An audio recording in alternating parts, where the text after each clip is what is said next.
Agora, mais uma polêmica aqui para a gente seguir tacando querosene na fogueira aqui do Morning Show, pessoal. Mais uma polêmica, nesse caso, envolvendo a aviação brasileira. A gente lembra do caso recentemente da Ingrid Guimarães, grande atriz aí, deu o que falar. Mas dessa vez, pessoal, eu me refiro ao cancelamento de um voo da Latam que terminou em transtornos para uma cliente.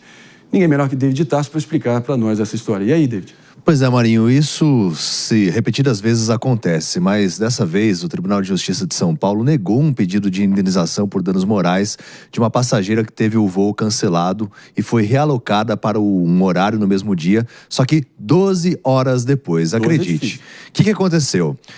No dia 1º de junho de 2024, do ano passado, ela tinha uma viagem prevista do Rio de Janeiro para chegar em São Paulo às 7h10 da manhã, e aí quando ela foi no guichê da companhia, lá da Latam, ela foi informada, olha, a gente não vai decolar porque excederia a carga horária de trabalho da tripulação, por isso a gente vai cancelar o voo.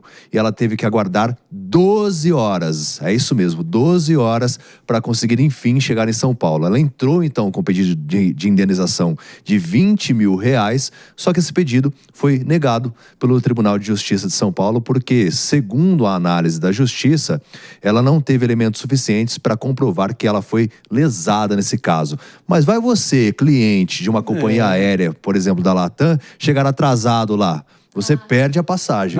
Você consegue argumentar?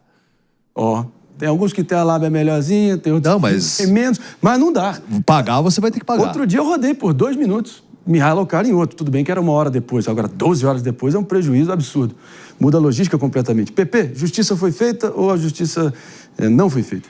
Aparentemente não foi feita a justiça, né, Marinho? Mas assim, pelo que o David trouxe aqui, ela não trouxe elementos no processo que comprovem que ela teve algum tipo de dano, né? Então, na minha opinião, isso é muito mais um problema da instrução processual dela e do advogado dela, né, do que da Justiça de São Paulo em si. Até porque a Justiça de São Paulo foi clara em falar que ela não trouxe elementos suficientes que comprovasse o dano extrapatrimonial e o dano moral, né? Então, esse foi o grande problema. Mas o que me traz à cabeça, Marinho, é uma outra situação, né? Desde a pandemia, está tendo um problema, não só no Brasil, mas no mundo todo, né? Que são a escassez de mão de obra da aviação civil em geral. Temos poucos pilotos, temos poucos comissários, né? Não conseguimos ainda restabelecer a quantidade que a gente tinha no período pré-pandêmico.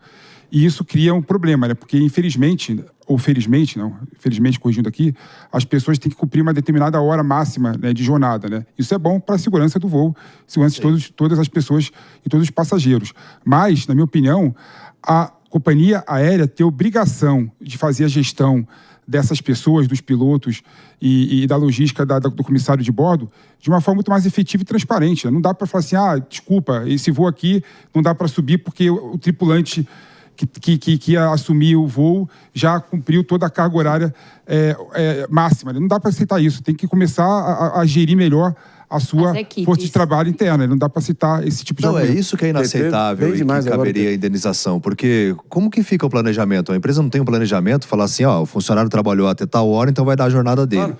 Agora, vamos cancelar o voo, os passageiros que se danem, né?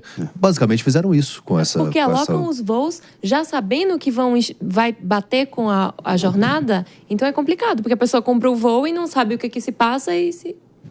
Mas vamos também situar que o erro é anterior, né?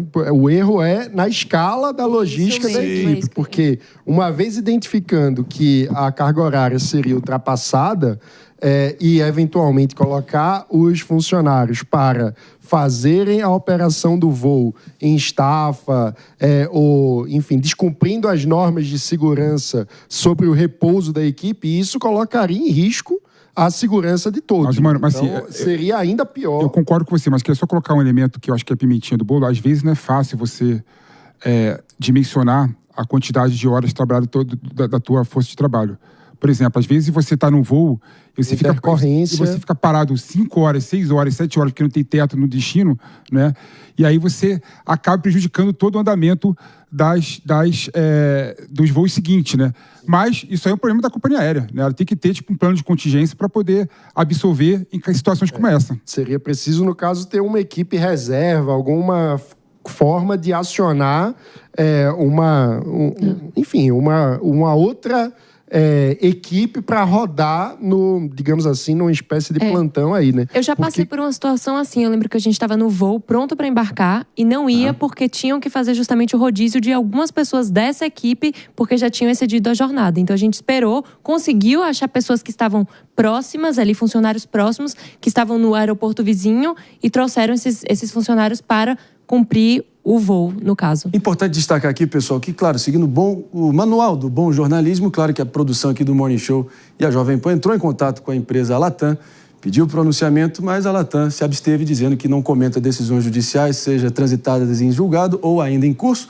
Vamos ver se isso aí vira moda ou não, ou se esse caso serve de exemplo para evitar situações parecidas no futuro. Acho que, nesse sentido, está todo mundo na mesma página.